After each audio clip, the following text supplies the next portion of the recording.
Hi guys, welcome back to my channel. ನಾನು ಇವತ್ತು ನಿಮಗೆ ಚಾಪ್ಟರ್ 13 ಮಾಡ್ತಿದ್ದೀನಿ. ಇದ್ರೊಳಗೆ ಏನಂತ ಅಂದರೆ ಇದ್ರದ್ದು ಚಾಪ್ಟರ್ ನೇಮ್ ಬಂದುಬಿಟ್ಟು various initial registration and licence ಅಂತ SBEC ಇಂದ ಈ ಚಾಪ್ಟರ್ ಬರ್ತಾ ಇರೋದು. ಈ ಚಾಪ್ಟರಲ್ಲಿ ಮೇಯ್ನಾಗಿ ಏನು ಕವರ್ ಆಗುತ್ತೆ ಅಂದರೆ ಕೆಲವೊಂದು ಟೈಪ್ ನೀವೇನಾದ್ರು ಬಿಸ್ನೆಸ್ಸು ಅಥವಾ ಏನಾದ್ರು ಮಾಡಿಸ್ಕೊಬೇಕು ಅಂದಾಗ ಲೈಸೆನ್ಸ್ಗಳನ್ನ ಹೇಗೆ ತೊಗೊಳ್ಳೋದು, ಯಾವ ರೀತಿ ಲೈಸೆನ್ಸ್ಗಳು ಅಪ್ಲೈ ಮಾಡೋದು, ರಿಜಿಸ್ಟ್ರೇಷನ್ ಯಾವ ರೀತಿ ಮಾಡಿಸೋದು ಅನ್ನೋದು ಈ ಚಾಪ್ಟರು. ಫಸ್ಟ್ ಇದು ಬಂದುಬಿಟ್ಟು ಪ್ಯಾನ್ ಕಾರ್ಡ್ ನಾವು ಮಾಡಿಸ್ತೀವಲ್ಲ ಯೂಶ್ವಲಿ ನಿಮ್ಮ ಅಪ್ಪ ಅಮ್ಮ ಅವ್ರ ಹತ್ರ ಎಲ್ಲ ಪ್ಯಾನ್ ಕಾರ್ಡ್ ಇರುತ್ತೆ. ಆ ಪ್ಯಾನ್ ಕಾರ್ಡ್ ಹೇಗೆ ಮಾಡಿಸ್ತಾರೆ, ಅದ್ರದ್ದು ರೂಲ್ಸ್ ಆ್ಯಂಡ್ ರೆಗ್ಯುಲೇಷನ್ ಏನು ಯೂಸು ಅದೆಲ್ಲ ನೋಡೋಣ. ಓಕೆನಾ. ಫಸ್ಟ್ ಇಂಟ್ರಡಕ್ಷನ್ ಬಂದುಬಿಟ್ಟು ಇದು ಯೂಸ್ ಫಾರ್ ಪೇಯಿಂಗ್ ಟ್ಯಾಕ್ಸ್ನ ಪೇ ಮಾಡೋದಕ್ಕೆ ಅನ್ನೋದು ಇದ್ರದ್ದು ಯೂಸು. ಇದನ್ನು ಪರ್ಮನೆಂಟ್ ಅಕೌಂಟ್ ನಂಬರ್ ಅಂತ ಕರೀತಾರೆ. ಇದು 10 ಡಿಜಿಟ್ ಆಲ್ಫಾ ನ್ಯೂಮಿರಿಕ್ ನಂಬರ್ ಇರುತ್ತೆ ಇದು ಪ್ಯಾನ್ ಕಾರ್ಡಲ್ಲಿ. ಮತ್ತು ಇದೊಂದು ಪ್ಲಾಸ್ಟಿಕ್ ಕಾರ್ಡ್. ನೀವು ನಾರ್ಮಲಾಗಿ ಮನೇಲಿ ಯಾರ್ದಾರು ಹತ್ರ ಪ್ಯಾನ್ ಕಾರ್ಡ್ ಇರುತ್ತಲ್ಲ ಅದನ್ನು ನೋಡಿದಾಗ ಅದೊಂದು ಪ್ಲಾಸ್ಟಿಕ್ ಕಾರ್ಡ್ ಆಗಿರುತ್ತೆ ಮತ್ತು ಅದ್ರ ಮೇಲೆ 10 ಡಿಜಿಟ್ಸ್ ನಂಬರ್ಸ್ ಇರುತ್ತೆ. ಇದು cover under income tax act 1961 ಇದು ಕವರ್ ಆಗುತ್ತೆ. ಓಕೆನಾ. ಇದ್ರದ್ದು ಯುಟಿಲಿಟಿ ಏನು ಅಂತ ಅಂದರೆ ಇದು ಹೆಲ್ಪ್ಸ್ ಆಸ್ ಅನ್ ಐಡೆಂಟಿಫಿಕೇಷನ್ ಹೇಗೆ ನೀವು ಆಧಾರ್ ಕಾರ್ಡು ನಿಮಗೆ ID ಪ್ರೂಫ್ ಆಗಿ ಇದು ಮಾಡುತ್ತೋ ಅದೇ ಥರ ಇದನ್ನು ಐಡೆಂಟಿಫಿಕೇಷನ್ಗೆ ಯೂಸ್ ಮಾಡ್ಬೋದು. It helps to pay the ಟ್ಯಾಕ್ಸ್ನ ಪೇಮೆಂಟ್ ಮಾಡೋದಕ್ಕೆ ಹೆಲ್ಪ್ ಆಗುತ್ತೆ ಇದು. ಮತ್ತು link all the transaction useful for IT department. ಇದು ಎಲ್ಲ ಥರ ಟ್ರಾನ್ಸಾಕ್ಷನ್ನು ಲಿಂಕ್ ಮಾಡುತ್ತೆ. ಅದರಿಂದ IT ಡಿಪಾರ್ಟ್ಮೆಂಟ್ ಅಂದರೆ ಇನ್ಕಮ್ ಟ್ಯಾಕ್ಸ್ ಡಿಪಾರ್ಟ್ಮೆಂಟ್ ಅವ್ರಿಗೆ ಗೊತ್ತಾಗುತ್ತೆ ಎಲ್ಲೆಲ್ಲಿ ಇನ್ವೆಸ್ಟ್ ಮಾಡಿದ್ದಾರೆ, ಎಷ್ಟೆಷ್ಟು ಟ್ರಾನ್ಸಾಕ್ಷನ್ ಮಾಡಿದ್ದಾರೆ, ಎಷ್ಟು ದುಡ್ಡಿದೆ ಇವ್ರ ಹತ್ರ ಅಂತೆಲ್ಲ ಗೊತ್ತಾಗುತ್ತೆ. ಮತ್ತು ಇದು TDS ಮತ್ತು TCS ಅಂದರೆ tax deduction from the source, tax collection from the ಸೋರ್ಸ್ನ ಟ್ರಾನ್ಸಾಕ್ಷನ್ನ ಲಿಂಕ್ ಮಾಡೋಕ್ಕೆ ಇದ್ರ ಜೊತೆ ಹೆಲ್ಪ್ ಮಾಡುತ್ತೆ. ಮತ್ತು ಡೀಟೇಲ್ಸ್ ಅಬೌಟ್ ಇದು ಟ್ಯಾಕ್ಸ್ TDS TCS ನಿಮಗೆ ಡೀಟೇಲ್ ಆಗಬೇಕು ಅಂದರೆ ಚಾಪ್ಟರ್ 16 ಎಕ್ಸ್ಪ್ಲೈನ್ ಮಾಡಿದ್ದೀನಿ, ಅದನ್ನು ಚೆಕ್ ಮಾಡಿ.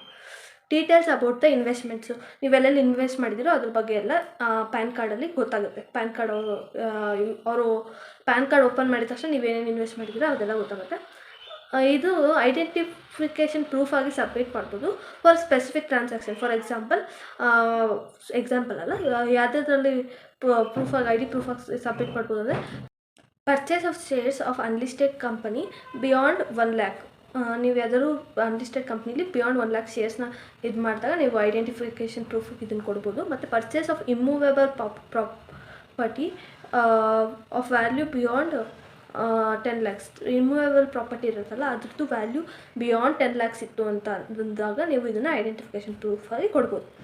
ಮತ್ತು ಪ್ಯಾನ್ ಕಾರ್ಡು ಕೆಲವೊಬ್ಬರಿಗೆ ಮ್ಯಾಂಡೇಟರಿ. ಯಾರ್ಯಾರಿಗೆ? The person who income is exceed minimum taxable income. ಒಂದು ಮಿನಿಮಮ್ ಟ್ಯಾಕ್ಸಬಲ್ ಇನ್ಕಮ್ ಇರ್ತಾರೆ. ಫಾರ್ ಎಕ್ಸಾಂಪಲ್ 30,000 ಏನು ನಾನು ಎಕ್ಸಾಂಪಲ್ ಕೊಡೋದ 30,000 ನಿಂಗೆ ಸಂಬಳ ಬರ್ತಿದೆ, ಇನ್ಕಮ್ ಬರ್ತಿದ್ರೆ ನೀನು ಟ್ಯಾಕ್ಸ್ ಕಟ್ಟೋಕ್ಕೆ ಎಲಿಜಿಬಲ್ ಇದೆಯಾ ಅಂತ ಇತ್ತು ಅಂದ್ಕೊಳ್ಳಿ. ಯಾರ್ಯಾರು 30,000ಗಿಂತ ಜಾಸ್ತಿ ಸಂಬಳ ಬರ್ತಿರ್ತದೆ, ಇನ್ಕಮ್ ಬರ್ತಿರುತ್ತೋ ಅವರು ಮ್ಯಾಂಡೇಟರಿಯಾಗಿ ಪ್ಯಾನ್ ಕಾರ್ಡ್ನ ತೊಗೋಬೇಕಾಗುತ್ತೆ. ಆಮೇಲೆ ಚಾರಿಟೇಬಲ್ ಟ್ರಸ್ಟ್ಗಳು, ಆಮೇಲೆ person who is carrying business or profession is turnover lightly exceeding 5 lakhs. 5 lakhsಗಿಂತ ಜಾಸ್ತಿ ಟರ್ನ್ ಓವರ್ ಎಕ್ಸೀಡ್ ಆಗ್ತಿದ್ರೆ ಅವರು ಬಿಸ್ನೆಸ್ ಅಥವಾ ಪ್ರೊಫೆಷನ್ ಮಾಡ್ತಾ ಇದ್ದಾಗ ಆವಾಗ್ಲೂ ಅವರು ಪ್ಯಾನ್ ಕಾರ್ಡ್ನ ಮಾಡಿಸ್ಕೊಳ್ಬೇಕಾಗುತ್ತೆ ಮ್ಯಾಂಡೇಟರಿಯಾಗಿ. Person entering to the specific transaction where the PAN card is necessary. ಕೆಲವೊಂದು ಟ್ರಾನ್ಸಾಕ್ಷನಲ್ಲಿ ಪ್ಯಾನ್ ಕಾರ್ಡ್ ನೆಸೆಸರಿ ಇದ್ದೇ ಇರುತ್ತೆ, ಆವಾಗ ಅವ್ರು ಪ್ಯಾನ್ ಕಾರ್ಡ್ ಮಾಡಿಸ್ಕೋಬೇಕಾಗುತ್ತೆ mandatory. Next non individual resident ಅಂದರೆ ಇಂಡಿವಿಜುವಲ್ ರೆಸಿಡೆಂಟ್ ಅಂದರೆ ಸಿಟಿಸನ್ಗಳು. ನಾನ್ ಇಂಡಿವಿಜುವಲ್ ರೆಸಿಡೆಂಟ್ ಅಂತ ಅಂದರೆ ಕಂಪ್ನಿಗಳು ಟ್ರಾನ್ಸಾಕ್ಷನ್ ಎಂಟರ್ ಆದರೆ ಅವ್ರು ಡ್ಯೂರಿಂಗ್ ಫಿನಾನ್ಷಿಯಲ್ ಇಯರು 2,50,000ಗಿಂತ ಜಾಸ್ತಿ ಮಾಡಿದ್ರು ಅವರು ಫಿನಾನ್ಷಿಯಲ್ ಇಯರಲ್ಲಿ ಅಂತ ಅಂದಾಗ ಅವರು ಪ್ಯಾನ್ ಕಾರ್ಡ್ ಮಾಡಿಸ್ಕೊಳ್ಬೇಕಾಗತ್ತೆ. ಈ ಇಂಪಾರ್ಟೆನ್ಸ್ ಆಫ್ ಪ್ಯಾನ್ ಕಾರ್ಡ್ ನೋಡೋಣ. ಒಂದು mandatory by government of India ಇದರಿಂದ ಮ್ಯಾಂಡೇಟರಿ ಅದು. ಆಮೇಲೆ foreign parties that provide payment or receive in India. ಯಾರೇ ಫಾರಿನ್ ಪಾರ್ಟೀಸ್ ಇರ್ತಾರಲ್ಲ ಅವ್ರಿಗೂ ಪೇಮೆಂಟ್ನ ಕೊಡೋದಾಗಲಿ ಅಥವಾ ರಿಸೀವ್ ಮಾಡೋದಾಗಲಿ ಮಾಡಿದ್ರೆ ಅವ್ರಿಗೂ ಪ್ಯಾನ್ ಕಾರ್ಡ್ ತುಂಬ ಇಂಪಾರ್ಟೆಂಟ್ ಆಗುತ್ತೆ. ಮನಿ ಟ್ರಾನ್ಸಾಕ್ಷನ್ ಅವ್ರು ಏನಾದ್ರು ಮಾಡಿದ್ರೆ ಅವರು ಪ್ಯಾನ್ ಕಾರ್ಡ್ ಮಾಡಿಸ್ಲೇಬೇಕಾಗುತ್ತೆ. Next it helps to track all the transactions. ನಿಮ್ದು ಏನೇನು ಟ್ರಾನ್ಸಾಕ್ಷನ್ಸ್ ಇದೆಯೋ ಅದೆಲ್ಲ ಟ್ರ್ಯಾಕ್ ಮಾಡೋಕ್ಕೆ ಇದು ಹೆಲ್ಪ್ ಮಾಡುತ್ತೆ. Even one person who does not pay the tax must still hold it if is earning some income. ಯಾವುದೇ ಥರ ಇನ್ಕಮ್ ಬರ್ತಿದ್ರು ಅವ್ರು ಟ್ಯಾಕ್ಸ್ ಪೇ ಮಾಡ್ತಿದ್ರು ಪ್ಯಾನ್ ಕಾರ್ಡ್ನ ಅವರು ಹೋಲ್ಡ್ ಮಾಡಲೇಬೇಕಾಗತ್ತೆ. ಓಕೆನಾ. Next company whether register in India or outside India doing business in India needs to pay tax in India. Without PAN card the government can change the tax at the highest rate of possible rate. ಏನಂತಂದರೆ ಈ ಇಂಡಿಯಾದಲ್ಲಿ business ಮಾಡ್ತಿರೋದು ಅಥವಾ outside India business ಮಾಡ್ತಿರೋರು compulsory PAN ಕಾರ್ಡ್ನ ತೊಗೊಳ್ಳೇಬೇಕು. ಅದು mandatory. ಅಕಸ್ಮಾತ್ ಅವ್ರು ತೊಗೊಳ್ಳಿಲ್ಲ ಅಂದರೆ ಹೈಯೆಸ್ಟ್ ರೇಟ್ ಆಫ್ ಟ್ಯಾಕ್ಸ್ನ ಅವ್ರ ಮೇಲೆ ಹಾಕ್ತಾರೆ. ನೀವು ತೊಗೊಂಡಿಲ್ಲ ಎಷ್ಟು ಪಾಸಿಬಲ್ ಇರುತ್ತೋ ಅಷ್ಟು ಹೈಯೆಸ್ಟ್ ರೇಟ್ನ ಆಫ್ ಟ್ಯಾಕ್ಸ್ನ ಅವ್ರ ಮೇಲೆ ಹಾಕ್ತಾರೆ. Next, company required to give their tax register number to the person who pay them which can be obtain only if their company has PAN. ಏನಂತ ಅಂದರೆ ಕಂಪ್ನಿಗಳು ಟ್ಯಾನ್ ನಂಬರ್ನ ಕೊಡಬೇಕಾಗುತ್ತೆ. ಯಾರು ಅವ್ರಿಗೆ ಪೇ ಮಾಡ್ತಾರೆ ದುಡ್ಡನ್ನ ಬೇರೆಯವ್ರಿಗೆ ಪೇ ಮಾಡಿ ಅವ್ರಿಗೆ ಬೇರೆಯವ್ರು ಪೇ ಮಾಡ್ತಾರಲ್ಲ ಅವ್ರಿಗೆ ಟ್ಯಾನ್ ನಂಬರ್ನ ಇವ್ರು ಕೊಡಬೇಕಾಗತ್ತೆ. ಟ್ಯಾನ್ ನಂಬರ್ ಮಾಡಿಸ್ಬೇಕು ಅಂದರೆ ಪ್ಯಾನು ಕಂಪಲ್ಸರಿ ಬೇಕಾಗುತ್ತೆ. ಯಾರಿಗೆ ಟ್ಯಾನ್ ಬೇಕೋ ಅವರು ಪ್ಯಾನ್ನ ಕಂಪಲ್ಸರಿ ಮಾಡಿಸಿರ್ಬೇಕಾಗತ್ತೆ. TAN is use for filing income tax ರಿಟರ್ನ್ನ ಫೈಲ್ ಮಾಡೋದಕ್ಕೆ ಟ್ಯಾನ್ ಯೂಸ್ಫುಲ್ ಇದೆ. ನೆಕ್ಸ್ಟ್ ಬಂದುಬಿಟ್ಟು ಇದ್ರದ್ದು ಅಪ್ಲಿಕೇಶನ್ ಪ್ರೋಸೆಸ್ ಏನು ಅಂತಂದರೆ, ಅರ್ಲಿಯರು ಆಫ್ಲೈನಲ್ಲಿ ಫೈಲ್ ಮಾಡ್ತಾಯಿದ್ರು, ಇವಾಗ ಆನ್ಲೈನಲ್ಲೂ ಇದೆ. ಇದು ಏನಂತಂದರೆ ಇಂಡಿಯನ್ಸು ಬಂದುಬಿಟ್ಟು ಫಾರ್ಮ್ 49 ಸಬ್ಮಿಟ್ ಮಾಡಬೇಕಾಗುತ್ತೆ. ಫಾರಿನರ್ಸು 49A ಸಬ್ಮಿಟ್ ಮಾಡಬೇಕಾಗುತ್ತೆ ಫಾರ್ಮು. ಆಮೇಲೆ individual needs to submit their recent photo along with application. ಆ ರೀಸೆಂಟ್ ಫೋಟೋನ ಸಬ್ಮಿಟ್ ಮಾಡಬೇಕಾಗುತ್ತೆ ಅಪ್ಲಿಕೇಶನ್ ಜೊತೆ. ಮತ್ತು application can be submitted through NSDL ಪೋರ್ಟಲಲ್ಲಿ ಅಪ್ಲಿಕೇಶನ್ನ ಸಬ್ಮಿಟ್ ಮಾಡ್ಬೋದು. ಮತ್ತು charges is 93 rupees plus GST for ಇಂಡಿಯನ್ಸ್ಗೆ 93 rupees ಪ್ಲಸ್ GST. ಫಾರಿನರ್ಸ್ಗೆ 864 rupees ಪ್ಲಸ್ GST ಆ್ಯಡ್ ಆಗಿರುತ್ತೆ. ಓಕೆನಾ. ಮತ್ತು ಲಿಂಕ್ ಮಾಡೋದು ಆಧಾರ್ ಕಾರ್ಡ್ನ ಪ್ಯಾನ್ ಕಾರ್ಡ್ನ ಕಂಪಲ್ಸರಿ ಆಗಿದೆ 2017ಇಂದ. ಆಯಿತಾ, ಅವೆರಡೂ ಕಂಪಲ್ಸರಿಯಾಗಿ ಲಿಂಕ್ ಮಾಡಬೇಕು ಅಂತ. ನೆಕ್ಸ್ಟ್ ನಾವು ಅಲ್ಲಿಗೆ ಪ್ಯಾನ್ ಟಾಪಿಕ್ ಮುಗ್ದೋಗುತ್ತೆ. ನಾವು ನೆಕ್ಸ್ಟ್ ಟ್ಯಾನ್ ಅಂತ ನೋಡೋಣ. ಟ್ಯಾನ್ ಎಂತಕ್ಕೆ ಯೂಸ್ ಮಾಡ್ತಾರೆ ಅಂದರೆ, ಟ್ಯಾಕ್ಸ್ ಕಲೆಕ್ಟ್ ಮಾಡೋಕ್ಕೂ ಅಥವಾ ಟ್ಯಾಕ್ಸ್ ಡಿಡಕ್ಟ್ ಮಾಡೋರು ಇರ್ತಾರಲ್ಲ ಅವರು ಟ್ಯಾನ್ನ ಯೂಸ್ ಮಾಡ್ತಾರೆ. ಓಕೆನಾ. ನೆಕ್ಸ್ಟ್ ಅದೂ ಅಷ್ಟೇ 10 digit ಆಲ್ಫಾ ನ್ಯೂಮರಿಕ್ ನಂಬರ್ ಆಗಿರುತ್ತೆ ಟ್ಯಾನು. ಇದು all the person who is responsible to deduct or collect the tax need to purchase TAN. ಕಂಪಲ್ಸರಿಯಾಗಿ ಪರ್ಚೇಸ್ ಮಾಡಬೇಕಾಗುತ್ತೆ. ಯಾರ್ಯಾರು ಲಯಬಲ್ ಆಗಿರ್ತಾರೆ ಅವ್ರು ಲಯಬಲ್ ಆಗಿರ್ತಾರೆ. ಜೊತೆಗೆ ಇಂಡಿವಿಜುವಲ್ HUFs ಇರುತ್ತಲ್ಲ ಅವರು ಟ್ಯಾಕ್ಸ್ನ ಡಿಡಕ್ಟ್ ಮಾಡ್ತಾರೆ 5%. ಯಾವಾಗ ಅವರು ರೆಸಿಡೆಂಟ್ಗೋಸ್ಕರ ರೆಸಿಡೆಂಟ್ಗೆ ರೆಂಟ್ ಕಟ್ತಾಯಿದ್ರೆ 50,000ಗಿಂತ ಪರ್ ಮಂತ್ ಜಾಸ್ತಿ ಕಟ್ತಾ ಇದ್ದಾಗ ಅವರು ಟ್ಯಾಕ್ಸ್ನ ಡಿಡಕ್ಟ್ ಮಾಡ್ತಾರಲ್ಲಿ. ಮತ್ತು if contractual work is given ಆವಾಗೂ ಡಿಡಕ್ಟ್ ಮಾಡ್ತಾರೆ 5% ಟ್ಯಾಕ್ಸ್ನ. ಅದು total exceed 50 lakhs in a year. 50 lakhsಗಿಂತ ಎಕ್ಸೀಡ್ ಆಯಿತು contractual work in a year ಅಂದಾಗೂ ಅದರೊಳಗೆ 5% ಟ್ಯಾಕ್ಸ್ನ ಡಿಡಕ್ಟ್ ಮಾಡ್ತಾರೆ. ಆಯಿತಾ. Next, TAN is used for tax deduction and collection statement, challan of payment ಮಾಡೋದಕ್ಕೆ ಯೂಸ್ ಮಾಡ್ತಾರೆ. ಇದ್ರದ್ದು ಅಪ್ಲಿಕೇಶನ್ ಬಂದುಬಿಟ್ಟು ಆನ್ಲೈನಲ್ಲಿ ವೈವಾ NSDL ವೆಬ್ಸೈಟಲ್ಲಿ ನೀವು ಹೋಗಿ ಅಪ್ಲೈ ಮಾಡ್ಬೋದು. Filing the form 49B file ಮಾಡಬೇಕಾಗುತ್ತೆ. ಆಫ್ಲೈನಲ್ಲೂ 49B ಸಬ್ಮಿಟ್ ಮಾಡಬೇಕಾಗುತ್ತೆ ಅಟ್ TINFCS ಅಂತ, ಅಂದರೆ tax information number facilitation centre ಅಂತ, ಅಲ್ಲಿ ಇದು ಮಾಡಬೇಕಾಗತ್ತೆ. ಮತ್ತು ಇದ್ರದ್ದು ಪೇಮೆಂಟ್ ಆಫ್ ಫೀಸ್ ಬಂದುಬಿಟ್ಟು ಚೇಂಜ್ ಆಗ್ತಾನೇ ಇರುತ್ತೆ. ಅದಕ್ಕೆ ಅಷ್ಟೇ ಕೀಪ್ ಚೇಂಜಿಂಗ್ ಅಂತ ಬರ್ಬಿಡಿ. ನೆಕ್ಸ್ಟ್ ಇಲ್ಲಿಗೆ ಟ್ಯಾನ್ ಅನ್ನೋ ಟಾಪಿಕ್ ಮುಗಿಯುತ್ತೆ. ನೆಕ್ಸ್ಟ್ ನಾವು ನೋಡ್ತಾ ಇರೋದು ಶಾಪ್ ಆ್ಯಂಡ್ ಎಸ್ಟಾಬ್ಲಿಷ್ಮೆಂಟ್ ಆ್ಯಕ್ಟ್ ಅಂತ. ಶಾಪ್ ಆ್ಯಂಡ್ ಎಸ್ಟಾಬ್ಲಿಷ್ಮೆಂಟ್ ಆ್ಯಕ್ಟ್ ಅಂದರೆ ಬೇಸಿಕಲಿ ನಿಮ್ಮ ಸುತ್ತಮುತ್ತ ಮನೆ ಹತ್ರ ಅಂಗಡಿಗಳೆಲ್ಲ ಇರ್ತಾರೆ ಶಾಪ್ಸು, ಅದಕ್ಕೆ ಲೈಸೆನ್ಸ್ ಕೊಡುವಂಥ ಆ್ಯಕ್ಟ್ ಇದು. ಅಂದರೆ ನೀವು ಶಾಪ್ ಓಪನ್ ಮಾಡೋಕ್ಕೆ ಲೈಸೆನ್ಸ್ ಕೊಡುವಂಥ ಆ್ಯಕ್ಟ್ ಇದು. ಇದು ಬಂದುಬಿಟ್ಟು ಗೌರ್ನ್ ಬೈ ಸ್ಟೇಟ್ ಗೌರ್ಮೆಂಟು. ಯಾಕಂದರೆ ಒಂದೊಂದು ಸ್ಟೇಟ್ ಗೌರ್ಮೆಂಟು ಒಂದೊಂದು ಥರ ಇರುತ್ತಲ್ಲ, ಒಂದೊಂದು ಇದ್ರೊಳಗೂ ಅದಕ್ಕೋಸ್ಕರ ಸ್ಟೇಟ್ ಗೌರ್ಮೆಂಟ್ ಮಾಡ್ತಾಯಿದೆ ಇದನ್ನು. ಇದು ಶಾಪ್ಸ್ ಅಂದರೆ ಏನು ಅಂತ ಫಸ್ಟ್ ನೋಡೋಣ. Meaning of shops: any premises where goods are sold by retail or ಹೋಲ್ಸೇಲಲ್ಲಿ ರಿಟೇಲಲ್ಲಿ ಗೂಡ್ಸ್ ಸೇಲ್ ಮಾಡೋದು, ಅಥವಾ service are given to the ಕಸ್ಟಮರ್ಸ್ಗೆ ಸರ್ವಿಸ್ ಕೊಡೋದು, which includes office, godown, store room, whether in the same premises or otherwise. ಅಂದರೆ same ಆಫೀಸೇ ಬೇರೆ ಕಡೆ ಇದ್ದು ಗೋಡನೇ ಬೇರೆ ಕಡೆ ಇದ್ದು ಒಂದೇ ಅಂತಲೇ ಕನ್ಸಿಡರ್ ಆಗುತ್ತೆ. ನೆಕ್ಸ್ಟ್ ಬಂದುಬಿಟ್ಟು ಕಮರ್ಷಿಯಲ್ ಎಸ್ಟಾಬ್ಲಿಷ್ಮೆಂಟ್ಸ್ ಅಂದರೆ ಏನು ಅಂತ ನೋಡೋಣ. ಅದು ಶಾಪ್ ಮೀನಿಂಗ್ ಆಯ್ತು. ಇವಾಗ ಕಮರ್ಷಿಯಲ್ ಎಸ್ಟಾಬ್ಲಿಷ್ಮೆಂಟ್ ಅಂದರೆ ಏನು ಅಂತ ನೋಡೋಣ. Any premises where the trade, business, profession or any work is undertaken. ಯಾವುದಾದ್ರು ಟ್ರೇಡ್ ಯಾವ್ದಾದ್ರು ವರ್ಕ್ ಅಂಡರ್ಟೇಕನ್ ಆಗಿದ್ದರೆ ಅದನ್ನು ಕಮರ್ಷಿಯಲ್ ಎಸ್ಟಾಬ್ಲಿಷ್ಮೆಂಟ್ ಅಂತಾರೆ. May include society, trust, journalist, printing, ಆಮೇಲೆ ಪ್ರಿಂಟಿಂಗ್ ಎಸ್ಟಾಬ್ಲಿಷ್ಮೆಂಟ್ಸು, ಆಮೇಲೆ ಕಾಂಟ್ರಾಕ್ಟ್ಸು, ಆಮೇಲೆ ಆಡಿಟರ್ ಎಸ್ಟಾಬ್ಲಿಷ್ಮೆಂಟು, ಎಜುಕೇಷನ್ ಇನ್ಸ್ಟಿಟ್ಯೂಟ್ಸು, ಮತ್ತು premises where the business of banking business ಮಾಡೋದು, ಆಮೇಲೆ ಇನ್ಶೂರೆನ್ಸ್ ಸ್ಟಾಕು, ಮತ್ತು ಶೇರು, ರೆಸ್ಟೋರೆಂಟು, ಆ ಥರ ಇಷ್ಟೊಂದು ಇದೆಲ್ಲ ಇನ್ಕ್ಲೂಡ್ ಆಗುತ್ತೆ ಅದರೊಳಗೆ.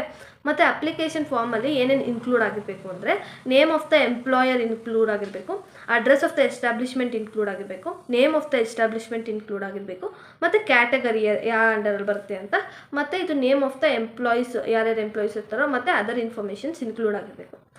Application to be submitted for the chief inspector of the shop and establishment of the state. ಅಂದರೆ ಎಲ್ಲ ಸ್ಟೇಟಲ್ಲೂ ಡಿಫ್ರೆಂಟ್ ಇರುತ್ತಲ್ಲ, ಹಾಗೆ ಚೀಫ್ ಇನ್ಸ್ಪೆಕ್ಟರ್ ಅಂತ ಇರ್ತಾರೆ.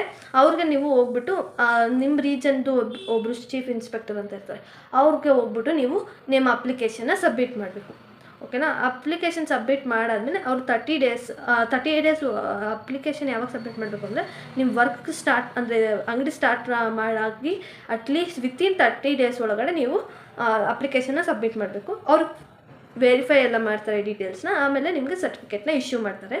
ಈ ಸರ್ಟಿಫಿಕೇಟ್ ಬಂದುಬಿಟ್ಟು 5 ಇಯರ್ಸ್ ತನಕ ವ್ಯಾಲಿಡಿಟಿ ಇರುತ್ತೆ. ಆಫ್ಟರ್ 5 ಇಯರ್ಸು ನೀವು ಅದನ್ನು ರಿನ್ಯೂವಲ್ ಮಾಡಿಸ್ಕೊಬೋದು. ನಿಮಗೆ ಎಷ್ಟು ವರ್ಷ ಬೇಕೋ ನೆಕ್ಸ್ಟು ಅಷ್ಟು ವರ್ಷಕ್ಕೆ ರಿನ್ಯೂವಲ್ ಮಾಡಿಸ್ಕೊಬೋದು. ಈ ಸರ್ಟಿಫಿಕೇಟ್ನ ನೀವು ಡಿಸ್ಪ್ಲೇ ಮಾಡಬೇಕಾಗತ್ತೆ ಕಂಪಲ್ಸರಿ ನಿಮ್ಮ ಶಾಪಲ್ಲಿ. ನಿಮ್ಗೆ ಡೌಟ್ ಇದೆ ಅಂತ ಅಂದರೆ ನಿಮಗೆ ಪರಿಚಯ ಇರೋವಂಥ ಯಾವ್ದಾದ್ರು ಒಂದು ಶಾಪ್ಗೆ ಹೋಗ್ಬಿಟ್ಟು ನಿಮ್ಮದು ಲೈಸೆನ್ಸ್ದು ಸರ್ಟಿಫಿಕೇಟ್ ತೋರಿಸಿ ಅಂತ ಕೇಳಿದ್ರೆ ಅವ್ರು ತೋರಿಸ್ತಾರೆ. ಅದು ಡಿಸ್ಪ್ಲೇ ಮಾಡೋದು ಕಂಪಲ್ಸರಿ. ಓಕೆನಾ. ಇಲ್ಲಿಗೆ ಶಾಪ್ ಆ್ಯಂಡ್ ಎಸ್ಟಾಬ್ಲಿಷ್ಮೆಂಟ್ ಮುಗಿಯುತ್ತೆ. ನೆಕ್ಸ್ಟ್ ನಾವು ನೋಡೋದಾದರೆ micro small medium enterprises, MSME ಅಂತ ಕರಿತೀವಿ ಇದನ್ನು. ಇದು ಗವರ್ನ್ ಬೈ MSME, ಡೆವಲಪ್ ಮಾಡಿರೋದು MSMEನ MSME ಆ್ಯಕ್ಟ್ ಇದೆ 2006 ಡೆವಲಪ್ ಆಗಿದೆ ಈ ಆ್ಯಪು. ಇದು ಬಂದುಬಿಟ್ಟು first new process of registration introduce ಮಾಡಿದ್ದಾರೆ. ಅದು ಏನಂತ ಅಂದರೆ ಉದ್ಯಮ್ ರಿಜಿಸ್ಟ್ರೇಷನ್ ಫ್ರಮ್ 1 ಜುಲೈ 2020 ಇದ್ರದ್ದು ರಿಜಿಸ್ಟ್ರೇಷನ್ ಪ್ರೋಸೆಸ್ನ ಇಂಟ್ರೊಡ್ಯೂಸ್ ಮಾಡಿದ್ದಾರೆ. ಡೆಫಿನೇಷನ್ ಆಫ್ MSME ನೋಡೋದಾದರೆ ಡೆಫಿನೇಷನ್ ಸಿಂಪಲ್ ಆಗಿದೆ ನೋಡಿ. ಮೈಕ್ರೋ ಸ್ಮಾಲ್ ಮೀಡಿಯಮ್ ಇದರೊಳಗೆ ಎಷ್ಟಿಂದ ಎಷ್ಟು ಅಮೌಂಟ್ ಒಳಗೆ ಬಂದರೆ ಮೈಕ್ರೋ, ಎಷ್ಟಿಂದ ಎಷ್ಟು ಅಮೌಂಟ್ ಬಂತು ಅಂದರೆ ಅದು ಸ್ಮಾಲು ಆ ಥರ. ಓಕೆನಾ. ಇವಾಗ ಮೈಕ್ರೋ ಅಂತ ಕನ್ಸಿಡರ್ ಆಗಿರಬೇಕು ಅಂದರೆ ಅವರು ಇನ್ವೆಸ್ಟ್ಮೆಂಟು ಅಪ್ ಟು 1 crore ಮಾಡಿರಬೇಕು, ಟರ್ನ್ ಅಪ್ ಟು 5 crore ಒಳಗಿರಬೇಕು ಟರ್ನ್ ಅದನ್ನು ಮೈಕ್ರೋ ಅಂತೀವಿ. ಸ್ಮಾಲ್ ಅಂದರೆ ಇನ್ವೆಸ್ಟ್ಮೆಂಟ್ ಅಪ್ ಟು 10 crores ಇರಬೇಕು, ಟರ್ನ್ ಅಪ್ ಟು 50 crores ಇರಬೇಕು. ಮೀಡಿಯಮ್ ಅಂದರೆ ಇನ್ವೆಸ್ಟ್ಮೆಂಟ್ ಅಪ್ ಟು 50 crores ಇರಬೇಕು, ಟರ್ನ್ ಅಪ್ ಟು 250 crores ಇರಬೇಕು. ಇದರೊಳಗೆ ನೋಟ್ ಏನಂತ ಅಂದರೆ ಕಾಂಪೋಸಿಟ್ ಕ್ರೈಟೀರಿಯಾ ಅಂದರೆ to be consider all the entities under same PAN treated as a same enterprises. ಅಂದರೆ ನೀವು ನಿಮ್ಮ ಹತ್ರ 3-4 ಸ್ಮಾಲ್ ಬಿಸ್ನೆಸ್ ಇತ್ತು ಅಂದರೆ ಅವೆಲ್ಲನೂ ಒಂದೇ ಪ್ಯಾನಲ್ ರಿಜಿಸ್ಟ್ರೇಷನ್ ಮಾಡಿಸಿದ್ದಾಗ ಅದು ಎಲ್ಲ ಬಿಸ್ನೆಸ್ನು ಒಂದೇ ಎಂಟರ್ಪ್ರೈಸಸ್ ಅಂತ ಕನ್ಸಿಡರ್ ಆಗುತ್ತೆ. ಯಾಕಂದರೆ ಟರ್ನ್ ಇನ್ವೆಸ್ಟ್ಮೆಂಟ್ ಎಲ್ಲ 3 ಸೇರಿಸಿ ಕ್ಯಾಲ್ಕುಲೇಟ್ ಆಗುತ್ತೆ. ಓಕೆನಾ. ಇದರೊಳಗೆ MSME ರಿಜಿಸ್ಟ್ರೇಷನ್ ಅಥವಾ ಉದ್ಯಾನ್ ಆಧಾರ್ ರಿಜಿಸ್ಟ್ರೇಷನ್ ಬಂದುಬಿಟ್ಟು ಒಬ್ಟೈನ್ ಮಾಡ್ಬೋದು ಯಾವುದೇ ಥರ ಬಿಸ್ನೆಸ್ ಎಂಟಿಟೀಸು. ನೇಮಿಂಗ್ಲಿ ಯಾವ್ದು ಅಂದರೆ ಪ್ರೊಪ್ರೈಟರ್ಶಿಪ್ಪು, ಇಂಡು ಅನ್ಡಿವೈಡೆಡ್ ಫಂಡು, ಆಮೇಲೆ ಪಾರ್ಟ್ನರ್ಶಿಪ್ ಫಾರ್ಮು, ಆಮೇಲೆ 1 person company, limited liability, private limited company, producer company, partnership firm, ಆಮೇಲೆ any association of person, cooperative society, ಮತ್ತು ಎನಿ ಅದರ್ ಅಂಡರ್ಟೇಕಿಂಗ್ ಆ ಥರ ಯಾವುದೇ ಥರ ಕಂಪ್ನಿ ಕೂಡ ಈ MSME ರಿಜಿಸ್ಟ್ರೇಷನ್ ತೊಗೊಬೋದು. ಇದು MSME ರಿಜಿಸ್ಟ್ರೇಷನ್ ತೊಗೊಳ್ಳೋದಿದೆಯಲ್ಲ, ಇದು ಏನಂತ ಅಂದರೆ ಮೈಕ್ರೋ ಸ್ಮಾಲು ಮೀಡಿಯಮ್ ಎಂಟರ್ಪ್ರೈಸಸ್ ತೊಗೊಳ್ಬೇಕು ಈ ರಿಜಿಸ್ಟ್ರೇಷನು. ಇದು ಮ್ಯಾಂಡೇಟರಿ ಅಲ್ಲ ಆಯಿತಾ. ನಿಮ್ಮ ಬಿಸ್ನೆಸ್ ಮಾಡೋರು ಸ್ಮಾಲ್ ಬಿಸ್ನೆಸ್ ಮಾಡೋರೆಲ್ಲ ತೊಗೊಳ್ಬೇಕು ಅಂತ ಮ್ಯಾಂಡೇಟರಿ ಅಲ್ಲ, ಆದರೆ ಇದನ್ನು ರೆಕಮೆಂಡ್ ಮಾಡ್ತಾರೆ ತೊಗೊಳಕ್ಕೆ. ಯಾಕಂದರೆ ಅಂಡರ್ ದಿಸ್ ನಿಮಗೆ ಬೆನಿಫಿಟ್ಸ್ಗಳು ಸಿಗುತ್ತೆ ನೀವು ಇದ್ರೊಳಗೆ ರಿಜಿಸ್ಟ್ರೇಷನ್ ತೊಗೊಂಡ್ರೆ ಅಂತ. ಓಕೆನಾ. ನೆಕ್ಸ್ಟು ಉದ್ಯಾನ್ ರಿಜಿಸ್ಟ್ರೇಷನ್ ಪ್ರೊಸೀಜರ್ ನೋಡೋಣ. ಫಸ್ಟು ಪ್ರೊಸೀಜರ್ ಬಂದುಬಿಟ್ಟು filing Udyam registration in online in Udyam registration portal ಇದೆ. ಉದ್ಯಾನ್ ರಿಜಿಸ್ಟ್ರೇಷನ್ ಪೋರ್ಟಲ್ ಅಲ್ಲಿ ಫೈಲ್ ಮಾಡಬೇಕು. ಮತ್ತು ಸೆಲ್ಫ್ ಡಿಕ್ಲೇರ್ ಮಾಡಬೇಕಾಗುತ್ತೆ. ಸೆಲ್ಫ್ ಡಿಕ್ಲೇರ್ ಮಾಡ್ಬೋದು, ಯಾವುದೇ ಥರ ರಿಕ್ವೈರ್ಮೆಂಟ್ ಇಲ್ಲ, ನಿಮ್ಮ ಅಪ್ಲೋಡ್ ಮಾಡೋ ಅವಶ್ಯಕತೆ ಇರಲ್ಲ. ಯಾವುದೇ ಡಾಕ್ಯುಮೆಂಟ್ಸು, ಪೇಪರು, ಸರ್ಟಿಫಿಕೇಟು, ಪ್ರೂಫ್ಗೋಸ್ಕರ ಯಾವುದೇ ಡಾಕ್ಯುಮೆಂಟು ಅಪ್ಲೋಡ್ ಮಾಡೋಂಗಿಲ್ಲ. ನೀವೇ ನಾವು ಸ್ಮಾಲ್ ಬಿಸ್ನೆಸ್ಸು, ನಾವು ಮೀಡಿಯಮ್ ಬಿಸ್ನೆಸ್ಸು ಆ ಥರ ಎಲ್ಲ ನೀವೇ ಡಿಕ್ಲೇರ್ ಮಾಡ್ಬೋದು. ಮತ್ತು ನೀವು ರಿಜಿಸ್ಟ್ರೇಷನ್ ಮಾಡಿಸ್ಬೇಕಾದ್ರೆ ಪ್ಯಾನ್ ಕಾರ್ಡ್ನ ನೀವು ಸಬ್ಮಿಟ್ ಮಾಡಬೇಕಾಗುತ್ತೆ. ಪ್ಯಾನ್ ಕಾರ್ಡಿಂದ ನಿಮಗೆ ಉದ್ಯಾನ್ ರಿಜಿಸ್ಟ್ರೇಷನ್ ನಂಬರ್ನ ಅಲಾಟ್ ಮಾಡ್ತಾರೆ. Udyam registration certificate shall be issued. Number ಇದಾದಮೇಲೆ ಅಲಾಟ್ ಆದಮೇಲೆ ನಿಮಗೆ ಉದ್ಯಾನ್ ರಿಜಿಸ್ಟ್ರೇಷನ್ ಸರ್ಟಿಫಿಕೇಟ್ ಕೊಡ್ತಾರೆ. ನೀವು ಥಿಂಕ್ ಮಾಡ್ಬೋದಲ್ಲ, ದೊಡ್ಡ ಬಿಸ್ನೆಸ್ಗಳು ಅಥವಾ ಫೋರ್ಜರಿ ಫ್ರಾಡ್ಗಳು ಮಾಡ್ಬೋದಲ್ಲ, ಸುಮ್ಮನೆ ಸುಳ್ಳುಸುಳ್ಳಾಗಿ ಸ್ಮಾಲ್ ಬಿಸ್ನೆಸ್ಸು ಮೀಡಿಯಮ್ ಎಂಟರ್ಪ್ರೈಸಸ್ ಅಂತ ಹೇಳ್ಕೊಂಡು ಬೆನಿಫಿಟ್ ಎಂಜಾಯ್ ಮಾಡ್ಬೋದಲ್ವ ಅಂತ. ಬಟ್ ಅದು ಇಲ್ಲಿ ಆಗಲ್ಲ, ಯಾಕಂದರೆ ಇವರು ಪ್ಯಾನ್ ಲಿಂಕ್ ಮಾಡ್ತಾರೆ. ಪ್ಯಾನ್ ಲಿಂಕ್ ಮಾಡಿದಾಗ ಆ ಥರ ಮಾಡೋಕ್ಕಾಗಲ್ಲ. ಪ್ಯಾನ್ನ ಲಿಂಕ್ ಮಾಡಿದಾಗ ನಿಮ್ದೆಲ್ಲ ಯಾವ್ಯಾವ ಟ್ರಾನ್ಸಾಕ್ಷನ್ ಮಾಡ್ತಿರೋ ಎಲ್ಲನೂ ಇದರೊಳಗೆ ಗೊತ್ತಾಗ್ಬಿಡುತ್ತೆ. ಪ್ಯಾನ್ ನಂಬರ್ ಹೊಡೆದಿದ ತಕ್ಷಣ ನಿಮ್ದು ಇನ್ಕಮ್ ಎಷ್ಟು ಎಲ್ಲ, ಅದನ್ನು ಇವ್ರು ಮೋಸ ಮಾಡೋಕ್ಕಾಗಲ್ಲ. ರಿಜಿಸ್ಟ್ರೇಷನ್ ಪ್ರೊಸೀಜರ್ ನೋಡೋದು, ಇವಾಗ ಪ್ರೋಸೆಸ್ ನೋಡೋಣ. For registration shall be provided in the Udyan registration portal. ಅದರೊಳಗನೆ ರಿಜಿಸ್ಟ್ರೇಷನ್ ಪ್ರೊವೈಡ್ ಮಾಡ್ತಾರೆ. No filing fees is to be paid. ಯಾವುದೇ ಥರ ಫೈಲಿಂಗ್ ಫೀಸಸ್ನು ನಿಮ್ಮ ಹತ್ರ ಇಸ್ಕೊಳ್ಳಲ್ಲ. ನೀವು MSMEಗೆ ರಿಜಿಸ್ಟ್ರೇಷನ್ ಮಾಡಿಸ್ಕೊಬೇಕಾದ್ರೆ ಆಧಾರ್ ಕಾರ್ಡ್ ನಂಬರು ರಿಕ್ವೈರ್ಡ್ ಆಗಿರುತ್ತೆ. ಮತ್ತು ಸೋಲ್ ಪ್ರೊಪ್ರೈಟರ್ಶಿಪ್ ಆಗಿದ್ದರೆ ಓನರ್ದು, ಪಾರ್ಟ್ನರ್ಶಿಪ್ ಆಗಿದ್ದರೆ ಮ್ಯಾನೇಜಿಂಗ್ ಪಾರ್ಟ್ನರ್ದು, HUF ಆಗಿದ್ದರೆ ಕರ್ತದು, ಅವ್ರದ್ದು ಆಧಾರ್ ಕಾರ್ಡ್ನ ಸಬ್ಮಿಟ್ ಮಾಡಬೇಕಾಗತ್ತೆ. ಓಕೆನಾ. ನೆಕ್ಸ್ಟ್ ಮ್ಯಾಕ್ಸಿಮಮ್ ಒಂದೇ ಉದ್ಯಮ ರಿಜಿಸ್ಟ್ರೇಷನ್ ಕೊಡ್ತಾರೆ. ಎಲ್ಲ ಆ್ಯಕ್ಟಿವಿಟೀಸ್ ನೀವು ಎಷ್ಟು ಬಿಸ್ನೆಸ್ ಇಟ್ಕೊಂಡಿದ್ರು ಎಲ್ಲದಕ್ಕೂ ಒಂದೇ ರಿಜಿಸ್ಟ್ರೇಷನ್ ನಂಬರ್ ಕೊಡ್ತಾರೆ. ಇದು ಪರ್ಮನೆಂಟ್ ರಿಜಿಸ್ಟ್ರೇಷನ್ ನಂಬರ್ ಆಗಿರುತ್ತೆ. Will be given after registration. Permanent registration number ಕೊಟ್ಟಿರ್ತಾರೆ ರಿಜಿಸ್ಟ್ರೇಷನ್ ಆಗಿದ ತಕ್ಷಣ. ಮತ್ತು after completion of the process registration a certificate will be issued in ಆನ್ಲೈನಲ್ಲಿ ನಿಮಗೆ ಸರ್ಟಿಫಿಕೇಟ್ ಸಿಗುತ್ತೆ. This certificate will be having a dynamic code which the web page or our portal details about the enterprises can be accessed. ಏನಂತ ಅಂದರೆ ನಿಮ್ಮದು ಇದರೊಳಗೆ certificate ಒಳಗಡೆ ಒಂದು dynamic QR code ಕೊಟ್ಟಿರ್ತಾರೆ. ಅದನ್ನು ನೀವು ಸ್ಕ್ಯಾನ್ ಮಾಡಿದ ತಕ್ಷಣ, ಯಾರೇ ಸ್ಕ್ಯಾನ್ ಮಾಡಿದ ತಕ್ಷಣ ನಿಮ್ಮದು ಡೀಟೇಲ್ಸ್, ಎಂಟರ್ಪ್ರೈಸಸ್ದು ಎಲ್ಲ ಡೀಟೇಲ್ಸ್ನ ಆಕ್ಸೆಸ್ ಮಾಡ್ಬೋದು. ಮತ್ತು there will be no need of renewal of registration. ಒಂದು ಸತಿ ರಿಜಿಸ್ಟ್ರೇಷನ್ ಮಾಡಿಸಿದ ತಕ್ಷಣ ಮುಗ್ದೋಯ್ತು, ಯಾವುದೇ ಥರ ರಿನ್ಯೂವಲ್ಲು ಬೇಕಾಗಲ್ಲ. ಇವಾಗ ನಾನು ಆಗಲೇ ಹೇಳಿದ್ನಲ್ವ, ಏನದು ಟರ್ನೋವರು ಇಷ್ಟಿದ್ದರೆ ಈ ಸ್ಮಾಲ್ ಬಿಸ್ನೆಸ್ಸು, ಇದು ಇಷ್ಟು ಟರ್ನೋವರ್ ಇದ್ದರೆ ಮೀಡಿಯಮ್ ಬಿಸ್ನೆಸ್ಸು ಅಂತೆಲ್ಲ. ಇವಾಗ ಕ್ಯಾಲ್ಕುಲೇಷನ್ ಆಫ್ ಇನ್ವೆಸ್ಟ್ಮೆಂಟು ಟರ್ನೋವರನ್ನ ನೋಡೋಣ. ಫಸ್ಟು ಕ್ಯಾಲ್ಕುಲೇಷನ್ ಆಫ್ ಇನ್ವೆಸ್ಟ್ಮೆಂಟ್ ನೋಡೋಣ. On the basis of previous financial ಇಯರ್ದು ರಿಟರ್ನ್ ಇರುತ್ತಲ್ಲ, ಅದ್ರ ಪ್ರಕಾರ ನೀವು ಸಬ್ಮಿಟ್ ಮಾಡ್ಬೋದು. ಅಥವಾ ನೀವೇನಾದರೂ ನ್ಯೂ ಕಂಪ್ನಿ ಆಗಿದ್ದರೆ ನೀವು ಸೆಲ್ಫಾಗಿ ಡಿಕ್ಲೇರ್ ಮಾಡ್ಕೊಬೋದು. Until first income tax return ಆಗೋ ತನಕ ನೀವು ಸೆಲ್ಫ್ ಡಿಕ್ಲೇರ್ ಮಾಡ್ಕೊಬೋದು. ಆಮೇಲೆ ಅದನ್ನು ಸಬ್ಮಿಟ್ ಮಾಡ್ಬೋದು. ಮತ್ತು purchase value will be consider from the machinery excluding GST. Purchase value ಇರುತ್ತಲ್ಲ ಅದನ್ನು ಇನ್ವೆಸ್ಟ್ಮೆಂಟಲ್ಲಿ ಕನ್ಸಿಡರ್ ಮಾಡ್ತಾರೆ, ಅಂದರೆ ಆ್ಯಡ್ ಮಾಡಬೇಕಾಗುತ್ತೆ. ಬಟ್ ಎಕ್ಸ್ಕ್ಲೂಡಿಂಗ್ GSTನ ಎಕ್ಸ್ಕ್ಲೂಡ್ ಮಾಡಬೇಕಾಗುತ್ತೆ. ಮತ್ತು ಅಷ್ಟೇ ಇನ್ವೆಸ್ಟ್ಮೆಂಟ್ ಕ್ಯಾಲ್ಕುಲೇಷನ್ ಮಾಡೋದು ಅಷ್ಟೇ. ನೆಕ್ಸ್ಟ್ ಬಂದುಬಿಟ್ಟು ಕ್ಯಾಲ್ಕುಲೇಷನ್ ಆಫ್ ಟರ್ನೋವರ್ನ ಹೆಂಗೆ ಕ್ಯಾಲ್ಕುಲೇಟ್ ಮಾಡೋದು ಅಂತ ಅಂದರೆ ಎಕ್ಸ್ಪೋರ್ಟ್ನ ಎಕ್ಸ್ಕ್ಲೂಡ್ ಮಾಡಬೇಕಾಗತ್ತೆ. ಎಕ್ಸ್ಪೋರ್ಟ್ ಏನು ಇನ್ಕ್ಲೂಡ್ ಮಾಡೋಂಗಿಲ್ಲ. ಮತ್ತು based on the income tax return ಮಾಡ್ಬೋದು, ಇಲ್ಲ ಅಂದರೆ ಸೆಲ್ಫ್ ಡಿಕ್ಲರೇಷನ್ನು ಫೈಲ್ ಮಾಡ್ಬೋದು. ಓಕೆನಾ. ನಾವು ನೆಕ್ಸ್ಟು ಸ್ಮಾಲ್ ಸ್ಕೇಲ್ ಇಂಡಸ್ಟ್ರಿದು ರಿಜಿಸ್ಟ್ರೇಷನ್ ನೋಡೋಣ. ಬಿಸ್ನೆಸ್ ಒಬ್ಟೈನ್ ಬೈ SSI ಅಂದರೆ ಸ್ಮಾಲ್ ಸ್ಕೇಲ್ ಇಂಡಸ್ಟ್ರಿ ಅಂತ become eligible to many scheme and subsidiaries. ಇದರೊಳಗೆ ನೀವು ಏನಾದ್ರು ರಿಜಿಸ್ಟ್ರೇಷನ್ ಮಾಡಿಸ್ಕೊಂಡಾಗ ನಿಮಗೆ ಎಷ್ಟೊಂದು ಸ್ಕೀಮು ಮತ್ತು ಸಬ್ಸಿಡರಿಗೆ ಎಲಿಜಿಬಲ್ ಆಗಿರ್ತೀರ. ಮತ್ತು ಇದು ಹೆಲ್ಪ್ ಮಾಡುತ್ತೆ ನಿಮ್ಮ ಸ್ಮಾಲ್ ಸ್ಕೇಲ್ ಬಿಸ್ನೆಸ್ನ ಬೂಸ್ಟ್ ಮಾಡೋಕ್ಕೆ. ಮತ್ತು we will help the government to maintain a separate record about the small establishments.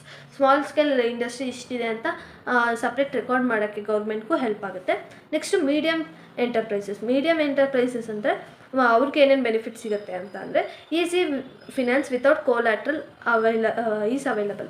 ಕೋಲ್ಯಾಟ್ರಲ್ ಅಂದರೆ ನೀವು ಹೋಗ್ಬಿಟ್ಟು ಲೋನ್ ಕೇಳ್ತೀರಾ ಅಂದ್ಕೊಳ್ಳಿ, ಬ್ಯಾಂಕಲ್ಲಿ ಲೋನ್ ಕೇಳಿದಾಗ ನೀವು ಸ್ವಲ್ಪ ಅಡ ಇಕ್ಬೇಕಾಗತ್ತೆ. ನಿಮ್ಮ ಮನೇನೋ ಅಥವಾ ಚಿನ್ನನೋ ಏನಾದರೂ ಅಡ ಇಕ್ಬೇಕಾಗತ್ತೆ.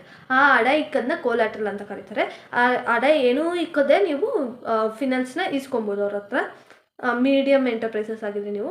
ಮತ್ತು ಈಸಿ ಟು ಒಬ್ಟೈನ್ ಗೌರ್ಮೆಂಟ್ ಟೆಂಡರ್ಸ್ನ ಈಸಿಯಾಗಿ ಒಬ್ಟೈನ್ ಮಾಡ್ಬೋದು. ಗೌರ್ಮೆಂಟ್ ಟೆಂಡರ್ಸ್ ಅಂದರೆ ಏನು ಅಂದರೆ ಗೌರ್ಮೆಂಟ್ ಗೌರ್ಮೆಂಟ್ಗಳ ಆಫೀಸು ಅದೆಲ್ಲ ಇರುತ್ತಲ್ಲ, ಅವಕ್ಕೆಲ್ಲ ನಿಮಗೆ chair, fan, AC, books, paper ಆ ಥರ ಎಲ್ಲ ಬೇಕಾಗಿರುತ್ತೆ. ಅದನ್ನೆಲ್ಲ ಅವರೇ ಮ್ಯಾನುಫ್ಯಾಕ್ಚರ್ ಮಾಡ್ಕೊಳ್ಳಲ್ಲ. ಎಷ್ಟೊಂದು ಥಿಂಗ್ಸ್ ಬೇಕಾಗುತ್ತೆ ಗೌರ್ಮೆಂಟ್ಗೆ, ಅದನ್ನೆಲ್ಲ ಅವರೇ ಮ್ಯಾನುಫ್ಯಾಕ್ಚರ್ ಮಾಡ್ಕೊಳ್ಳಲ್ಲ. ಅವ್ರು ಬೈ ಮಾಡ್ತಾರೆ. ಬೈ ಮಾಡಬೇಕಾದ್ರೆ ಅವ್ರೇನು ಮಾಡ್ತಾರೆ, ಫಸ್ಟು ಟೆಂಡರ್ ಕರೀತಾರೆ. ಟೆಂಡರ್ ಅಂತ ಅಂದರೆ ಯಾರ್ಯಾರಿಗೆ ಇಂಟ್ರೆಸ್ಟ್ ಇದೆ ಗೌರ್ಮೆಂಟ್ಗೆ ಸೇಲ್ ಮಾಡೋಕ್ಕೆ ಬನ್ನಿ ಅಂತ ಕರೆಯೋದು. ಅದನ್ನು ಟೆಂಡರ್ ಅಂತಾರೆ. ಅವ್ರು ಬಂದು ಕರೆದಾಗ ಗೌರ್ಮೆಂಟ್ ಟೆಂಡರ್ ಕರೆದಾಗ ಯಾರ್ದು ಕಡಿಮೆ ಪ್ರೈಸಲ್ಲಿ ಕೊಡ್ತಾರೋ ಅವ್ರಿಗೆ ಓಕೆ ಮಾಡ್ತಾರೆ ಗೌರ್ಮೆಂಟ್. ಅಂದರೆ ಚೇರ್ನ ಯಾರು ಲೋಯೆಸ್ಟ್ ಪ್ರೈಸಲ್ಲಿ ಕೊಡ್ತಾರೋ ಅವ್ರ ಹತ್ರ ಖರೀದಿ ಮಾಡ್ತಾರೆ.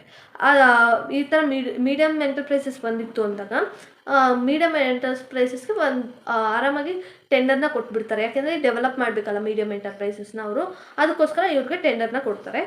ಮತ್ತು reservation in manufacturing and service sector ಅಂದರೆ ಕೆಲವೊಂದು ಐಟಮ್ಸು ಬರೀ ಸ್ಮಾಲು ಮತ್ತು ಮೀಡಿಯಮ್ ಸೆಕ್ಟರ್ಗಳೇ ಎಂಟರ್ಪ್ರೈಸಸ್ಸೇ ಮಾಡಬೇಕು ಅಂತ ಸ್ವಲ್ಪ ಐಟಮ್ಸ್ನ ರಿಸರ್ವೇಷನ್ ಮಾಡಿಕ್ಕಿದ್ದಾರೆ. ಅದರಿಂದ ಇವ್ರಿಗೆ ದೊಡ್ಡವ್ರು ಬಂದುಬಿಟ್ಟು ಇದನ್ನ ಮ್ಯಾನುಫ್ಯಾಕ್ಚರ್ ಮಾಡಿಬಿಟ್ಟು ನಮ್ಮ ಪ್ರಾಡಕ್ಟ್ ಆಗಲ್ಲ ಅಂತ ಚಿಂತೆ ಇರೋದಿಲ್ಲ ಇವ್ರಿಗೆ. Next time bound dispute ರಿಸೊಲ್ಯೂಷನ್.